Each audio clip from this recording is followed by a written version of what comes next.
투자 판단의 최종 책임은 투자자 본인에게 있습니다. 안녕하세요. 오늘 여러분과 함께 좀 깊이 파고들 주제가 있는데요. 바로 BMNR이라는 회사입니다. 이게 암호화폐, 특히 이더리움에 투자하는 약간 대리 기업 같은 곳인데 최근에 그 캐리데이 캐피탈이라고 공매도 리포트로 유명한 곳 있잖아요. 여기서 BMNR에 아주 날카로운 보고서를 냈어요. 주가 떨어질 거라고 보는 거죠. 근데 정말 흥미로운 건 피터 틸이나 캐시 우드 같이 혁신 기술 투자로 정말 유명한 사람들이죠. 이런 거물들은 오히려 BMNR 주식을 계속 사거나 보유하고 있다는 겁니다. 그러니까 한쪽에서는 문제 많다 팔아라 하고 다른 한쪽에서는 아니다 미래를 보고 더 사자 이러는 아주 그냥 정면으로 충돌하는 상황이에요. 그래서 저희가 오늘 살펴볼 자료들이 바로 이 팽팽한 대립 구도를 좀 다각도에서 짚어보고 있습니다. 단순히 뭐 공매도 리포트 나왔으니 주가 떨어지나 아니면 유명인이 샀으니 뭐 오르려나 이런 차원을 넘어서요. BMNR이 내세우는 그 핵심 전략 플라이휠이라는 게 뭔지, 이게 진짜 효과가 있는 건지, 아니면 뭐 문제가 생긴 건지, 그리고 또 암호화폐 시장 환경 자체가 막 변하고 있잖아요. 그런 상황에서 BMNR이 괜찮을지, 더 나아가서는 이게 어쩌면 월스트리트의 어떤 그 두 가지 투자 철학의 충돌일 수도 있겠다 싶어요. 그러니까 데이터만 본다는 쪽이랑 아니다 미래의 비전이 중요하다는 쪽의 싸움 같은 거요. 이런 것까지 좀 깊숙하게 들여다보는 시간을 가져보려고 합니다. 자, 그럼 이 아주 흥미진진한 논쟁 속으로 같이 한번 들어가 보실까요? 우선 BMNR이 도대체 어떤 방식으로 사업을 한다는 건지 그 전략부터 좀 명확해야 할 것 같아요. 플라이휠 효과라는 모델을 쓴다고 들었는데 이용해 보겠다 이런 구상인데요. 이 플라이휠, 그러니까 선순환 구조 모델의 핵심 원리는 크게 4단계로 볼 수 있습니다. 첫 번째는 BNNR이 자기들 실제 자산 가치, 이걸 보통 NAV, 순자산가치라고 부르죠. 이것보다 더 높은 가격의 주식을 발행하는 겁니다. 일종의 프리미엄을 붙여서 파는 거죠. 이렇게 해서 자본을 일단 모으고요. 자기 가치보다 비싸게 주식을 판다. 일단 여기서부터 좀 독특하네요. 네, 그렇죠. 그게 가능해야 이 모델이 돌아가는 거니까요. 자, 두 번째 단계는 이렇게 조달한 돈으로 공격적으로 이더리움을 사들이는 겁니다. 보유량을 막 늘리는 거죠. 세 번째 단계가 이제 중요한데요. 이더리움을 사서 보유량이 늘어나잖아요. 근데 이때 주식 발행으로 늘어난 주식 수보다 이더리움 보유량이 더 빠르게 늘어나면 결과적으로 주식 한 주당 가지는 이더리움 가치, 이걸 뭐 ETH per share라고 부르는데 이게 올라가게 됩니다. 주식은 늘었지만 그보다 이더리움을 더 많이 사서 결국 주주 한 명당 갖는 이더리움 몫은 더 커진다. 네, 바로 그겁니다. 이론적으로는요. 그리고 네 번째 단계는 이렇게 주당 이더리움 가치가 올라가는 걸 보고 투자자들이 이 회사 괜찮네 하면서 신뢰가 높아지고 이게 다시 주가를 떠받치거나 혹은 더 끌어올리는 거죠. 그러면 다시 높은 프리미엄을 유지하기 쉬워지고 다음번에 또 주식을 발행해서 자본 조달하기가 유리해지는 이런 선순환 구조를 계속 돌리겠다는 게 BNNR의 플라이휠 전략 핵심입니다. 오, 듣고 보니 정말 그럴듯하네요. 이론상으로는 뭔가 계속 돈을 불려나가는 마법의 바퀴 같은 느낌인데요. 네, 이론적으로는 아주 매력적이죠. 특히 MSTR이 초기에 이걸로 큰 성공을 거둔 사례가 있으니까요. BMNR도 그걸 보고 우리도 이더리움으로 해보자 이렇게 된 거죠. 근데 캐리데일 캐피탈은 이 플라이휠이 이제는 뭐 제대로 돌아가지도 않고 오히려 악성 희석의 굴레로 변질되었다 이렇게 아주 강하게 비판한다면서요. 뭐가 문제라는 걸까요? 플라이휠의 핵심 고리가 끊어졌다는 건가요? 정확합니다. 캐리데일이 지적하는 문제점들이 아주 구체적인데요. 첫 번째로, 그리고 아마 가장 치명적으로 보는 게 바로 프리미엄의 붕괴입니다. 이게 한때는 BMNR 주식이 자기들 순자산 가치 NAV 대비해서 2배가 넘는, 그러니까 엄청난 프리미엄의 거래가 됐었어요. 예를 들어 회사가 100원짜리 이더리움을 갖고 있으면 주가는 200로 넘게 쳐졌다는 거죠. 와, 2배요. 대단했네요. 네. 이런 높은 프리미엄이 있으니까 새로 주식을 발행해도 기존 주주들 가치를 희석시키지 않고 오히려 뭐랄까 공짜로 돈을 더 얻는 효과가 있었던 거죠. 100원짜리로 200원을 만드니까요.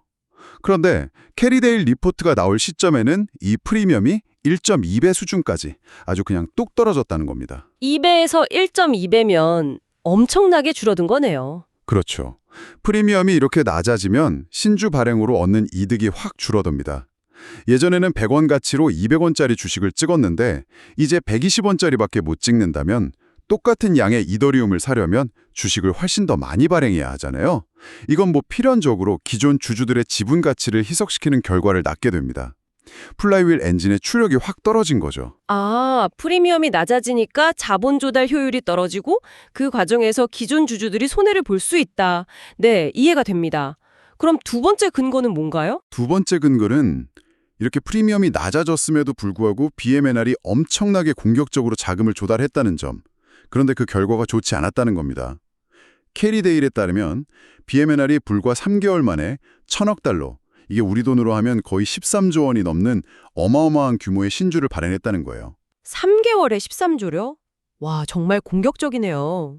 네, 플라이휠 전략에 따라서 이렇게 막대한 자금을 쏟아부었으면 이론적으로는 아까 말씀드린 주당 이더리움 가치도 그만큼 팍팍 올라가야 맞는 거잖아요. 그런데 실제 데이터를 보니까 그렇지 않았다는 겁니다. 주식 수는 그야말로 폭발적으로 늘어났는데 정작 중요한 주당 이더리움 가치의 증가 속도는 눈에 띄게 느려졌다는 거죠. 돈은 엄청 끌어왔는데 주주들한테 돌아가는 실질적인 가치 증가는 미미했다. 네, 이건 새로 들어온 자본이 주주 가치를 높이는 데 효과적으로 쓰이지 못하고 어쩌면 그냥 회사의 덩치만 키우거나 비효율적으로 운영되고 있을 수 있다는 강력한 신호로 해석될 수 있습니다. 플라이휠의 핵심 목표 달성에 빨간불이 켜졌다는 거죠. 엔진 출력도 약해졌는데 실제 가속도로도 잘 안 붙는 상황인 겁니다. 엔진 출력, 프리미엄, 문제에 이어서 실제 성과, 주당 가치 상승도 부진하다. 이거 심각한데요. 근데 여기에 더해서 아까 잠깐 언급했지만 투명성 문제까지 제기되었다고요. 이건 전략 실패랑은 또 다른 차원의 문제 같은데요. 어떤 내용인가요? 네, 이 부분이 어떻게 보면 투자자들 신뢰에 가장 직접적인 타격을 줄 수 있는 부분인데요. 캐리데일이 주장은 이렇습니다. BMNR이 과거에는 스스로도 이게 우리 회사의 핵심 성장 지표다라고 강조했던 두 가지 수치가 있어요. 바로 총 발행 주식 수랑 주당 순자산 가치, NAV per share, 이 두 가지를 알아야 투자자들이 이 회사가 주식을 얼마나 발행했고 그 결과 주당 가치가 얼마나 늘었구나. 이걸 직접 계산하고 판단할 수 있거든요. 플라이휠이 잘 도는지 보는 가장 중요한 지표인 거죠. 그렇죠. 핵심 지표네요. 그런데 BMNR이 최근에 내는 주간 보고서에서 이 두 가지 핵심 지표를 슬그머니 빼기 시작했다는 겁니다. 의도적으로 누락했다는 거죠. 네, 그걸 뺐다고요? 왜죠? 글쎄요, 캐리데일의 주장이 만약 사실이라면 이건 좀 심각하게 해석될 수 있습니다. 경영진 스스로 자기들 핵심 전략에 문제가 생겼다는 걸 알고 이걸 시장이나 투자자들한테 숨기려고 하는 거 아니냐? 이런 합리적인 의심을 살 수 있죠. 이건 단순한 보고 방식 변경이나 실수가 아니라 기업 지배구조, 그러니까 거버넌스의 문제로까지 번질 수 있습니다. 투자자 신뢰에 정말 치명적인 균열을 일으킬 수 있는 아주 심각한 사안이죠. 와, 듣고 보니 정말 심각한데요. 핵심 성과 지표를 감춘다는 의혹이라면 이건 투자자 입장에선 당연히 불안할 수밖에 없겠네요. 알겠습니다. 자, 그럼 캐리데일 리포트의 또 다른 핵심 주장으로 넘어가 보죠. 시장 환경 자체가 BMNR에게 불리하게 돌아가고 있다. 이런 지적도 있더라고요. 그러니까 이제 투자자들이 굳이 BMNR 같은 간접 투자 방식에 높은 프리미엄을 줄 이유가 점점 사라지고 있다. 이런 이야기인데 이건 어떤 배경에서 나온 건가요? 뭔가 시장의 판 자체가 바뀌고 있다는 것처럼 들리네요. 네, 맞습니다. 시장의 구조적인 변화를 아주 정확하게 짚어낸 지적이라고 봅니다. 이게 불과 몇 년 전만 해도요, 일반 개인이 비트코인이나 이더리움 같은 암호화폐를 직접 사서 해킹이나 분실 위험 없이 안전하게 보관하는 게 상당히 좀 번거롭고 어려웠어요. 기술적으로도 그렇고 규제도 좀 불명확했고요. 거래소 쓰는 법도 좀 복잡하고 개인 지갑은 또 관리하기 부담스럽고 그랬죠. 아, 맞아요. 저도 예전에 초창기에 좀 해보려다가 너무 복잡해서 포기했던 기억이 납니다. 네, 바로 그런 지점에서 BMNR 같은 회사들이 가치를 제공했던 겁니다. 투자자들은 좀 비싸더라도 프리미엄을 내더라도 저런 복잡한 거 대신해주고 안전하게 투자할 수 있으면 좋겠다 이런 생각을 했던 거죠. 일종의 암호화폐 투자 대행 수수료를 프리미엄 형태로 지불했다고 볼 수 있어요. 확실히 그런 편리함에 대한 대가였군요. 그런데 지금은 상황이 많이 달라졌다 이 말씀이시죠? 네, 극적으로 달라졌다고 해도 과언이 아닐 정도입니다. 우선 미국을 비롯한 주요 국가들에서 암호화폐 관련 규제가 점점 명확해지고 있잖아요. 제도권 안으로 들어오는 추세고요. 그리고 코인베이스나 바이낸스, 우리나라에는 업비트 같은 아주 사용하기 편리한 대형 거래소들이 많이 생겼죠. 또 전문적인 커스터디, 그러니까 수탁 서비스도 발전하면서 개인이 암호화폐를 직접 사고 파는 게 훨씬 쉽고 안전해졌습니다. 예전하고는 비교가 안 되죠. 직접 투자의 문턱이 정말 많이 낮아진 겁니다. 그렇군요. 규제도 생기고 좋은 서비스들도 많아지고, 그리고 특히 최근에 미국에서 비트코인 현물 ETF에 이어서 이더리움 현물 ETF까지 승인된 거, 이게 결정적인 변수가 될 것 같은데요. 이건 BMNR 같은 회사에는 엄청난 경쟁자가 나타난 거 아닌가요? 네, 정확합니다. 현물 ETF의 등장은 BMNR 같은 사업 모델에는 거의 근본적인 위협이라고 봐야 합니다. 현물 ETF가 가지는 장점이 너무 강력하거든요. 크게 두 가지를 꼽을 수 있는데, 첫째는 운용보수입니다. ETF 운용보수가 BMNR 주식에 붙어있는 그 프리미엄보다 훨씬 저렴해요. 둘째는 유동성입니다. 주식시장에 상장돼서 거래되니까 언제든 쉽게 사고 팔 수 있죠. 유동성이 매우 높습니다. 보수 싸고 거래 편하고. 그렇죠. 그러니까 투자자 입장에서 보면 이제 굳이 BMNR 주식에 붙어있는, 그것도 점점 줄어들고 있는 그 프리미엄을 내면서까지 간접 투자를 할 이유가 크게 줄어든 겁니다. 게다가 BMNR이라는 특정 회사의 경영 리스크, 예를 들어 플라이휠 전력이 실패할 수도 있는 그런 리스크까지 추가로 짊어져야 하잖아요. 근데 현물 ETF는 그런 개별 기업 리스크는 없으면서 훨씬 싼 비용으로 이더리움 가격 움직임에 거의 직접적으로 투자하는 효과를 주니까요. 결국 BMNR이 원래 제공했던 핵심 가치, 즉 암호화폐에 쉽게 접근하게 해준다는 그 매력 자체가 현물 ETF 때문에 크게 희석되어 버린 거죠. 경쟁 환경이 완전히 달라져 버렸군요. 예전에 MSTR이 성공했을 때는 비트코인 자체의 매력도 있었지만 당시 시장에 좀 밈적인 열광, 약간 비이성적인 과열 분위기도 한몫했다, 이런 분석도 있던데요. 근데 BMNR은 상대적으로 그런 분위기가 좀 식은 상태에서 MSTR 따라하려니까 타이밍이 안 맞는다, 이런 지적도 좀 흥미롭게 들리더라고요. 네, 캐리데일은 그 부분도 아주 날카롭게 파고듭니다. 실제로 MSTR의 주가 프리미엄도 예전 최고점보다는 상당히 떨어져서 지금은 NAV 대비 1.5배 미만 수준까지 내려왔거든요. 이걸 근거로 들면서 BMNR도 결국 비슷한 길을 갈 가능성이 높다, 이렇게 주장하는 거죠. 생각해보면 비트코인이 디지털 금이다 하는 강력한 스토리가 있었고, 또 마이클 세일러라는 아주 카리스마 넘치는 인물이 나와서 시장의 열광을 막 이끌었잖아요.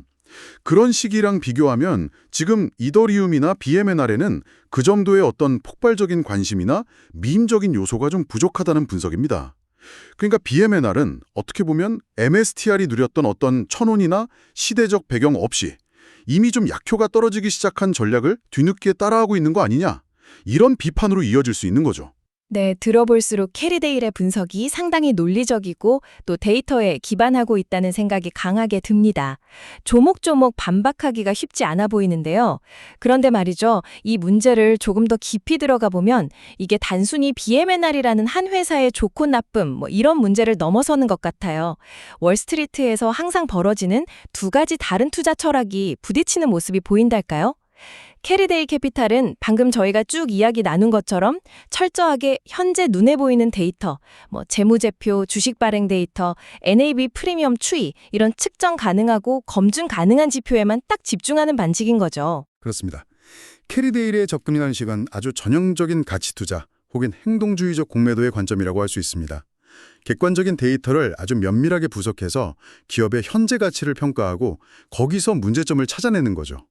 그들의 눈으로 봤을 때 BMNR은 아까 말한 것처럼 앞프리미엄이 줄면서 가치가 희석될 위험이 있고 핵심 전략인 플라이휠도 잘 안 돌아가는 것 같고 ETF 같은 경쟁자 때문에 사업 모델도 위태로워 보이고 심지어는 핵심 정보까지 숨기는 것 같으니까 여러 가지 측면에서 합리적으로 따져봤을 때 이건 문제가 많다, 투자하면 안 된다, 혹은 공매도 대상이다, 이렇게 판단하는 겁니다.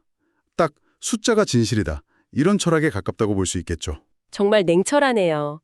그야말로 just the facts, ma'am, 이런 느낌인데요. 그런데 이렇게 명백해 보이는 문제점들이 있는데도 왜 피터 틸이나 캐시 우드 같은 사람들은 BMNR에 계속 투자를 하는 걸까요? 특히 피터 틸은 지분율이 9.1%나 되고 캐시 우드는 3.61%인데 심지어 캐시 우드는 캐리데일 리포트 나오고 나서 오히려 5만 4천 주를 더 샀단 말이죠. 이건 단순한 고집이나 반발심 같은 걸로 보기엔 좀 어렵지 않나요? 그들은 도대체 BMNR의 어떤 점을 보고 이렇게 상반된 행동을 하는 걸까요? 바로 그 지점이 이 사안을 정말 흥미롭게 만드는 핵심 포인트입니다. 피터 틸이나 캐시 우드 같은 투자자들은요, 현재의 재무지표나 단기적인 시장 상황보다는 미래의 비전, 퓨처 비전에 훨씬 더 큰 무게를 두고 투자하는 스타일입니다. 이들의 투자 결정의 가장 밑바탕에는 이런 강한 신념이 깔려 있는 거죠. 이더리움이라는 자산 자체는 지금 시장에서 평가받는 가격보다 장기적으로 봤을 때 훨씬 더 높은 가치를 가지게 될 것이다 라는 믿음이요. 아, 이더리움 자체의 롱텀 가치에 대한 확신이군요. 네, 그렇기 때문에 이들에게는 현재 BMNR 주가가 조금 출렁인다거나 NAV 프리미엄이 좀 줄어든다거나 혹은 그 과정에서 주주 가치가 약간 희석되는 것 같은 단기적인 문제들은 어쩌면 부차적인 걸로 보일 수 있다는 겁니다. 오히려 BMNR이 시장이 막 변동할 때 그걸 기회로 삼아서 어떻게든 이더리움 보유량을 최대한 공격적으로 늘려나가는 그 전략 자체를 아주 혁신적이다, 미래지향적이다 이렇게 긍정적으로 평가할 가능성이 높은 거죠. 지금 당장 약간의 비용이 들거나 희석 이슈가 있더라도 먼 미래에 이더리움 가치가 정말 폭발적으로 오른다면 그건 충분히 상쇄하고도 남을 거다 이렇게 보는 겁니다.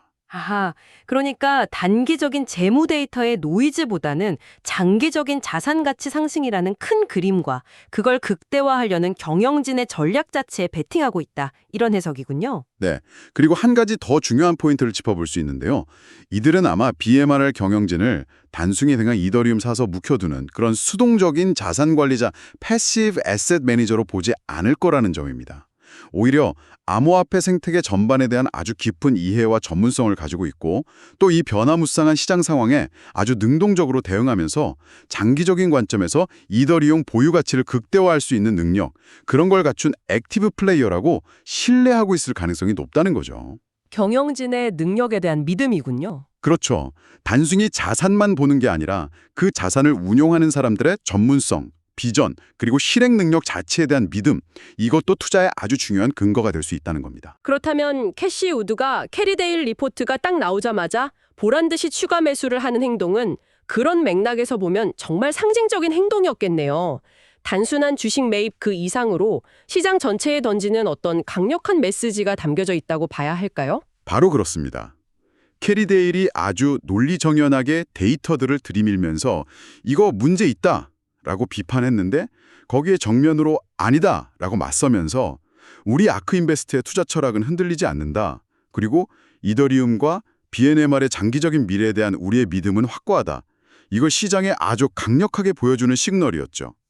생각해보면 피터 틸이나 캐시 우드 같은 사람들은 그냥 돈 많은 투자자를 넘어서는 존재들이잖아요. 기술 발전의 큰 흐름을 읽고 미래 산업의 방향을 예측하고 때로는 그걸 직접 만들어가기도 하는 일종의 사상가, thought leader 혹은 비전 지시자로서 시장에 엄청난 영향력을 행사합니다. 네, 그렇죠. 그들의 말 한마디, 행동 하나하나가 시장에 미치는 파급력이 크죠. 네, 그렇기 때문에 그들의 투자는 단순한 재무적인 결정을 넘어서 BNMR이라는 회사의 전략과 비전에 대한 강력한 신뢰 보증, 엔돌스먼트 같은 역할을 하는 겁니다.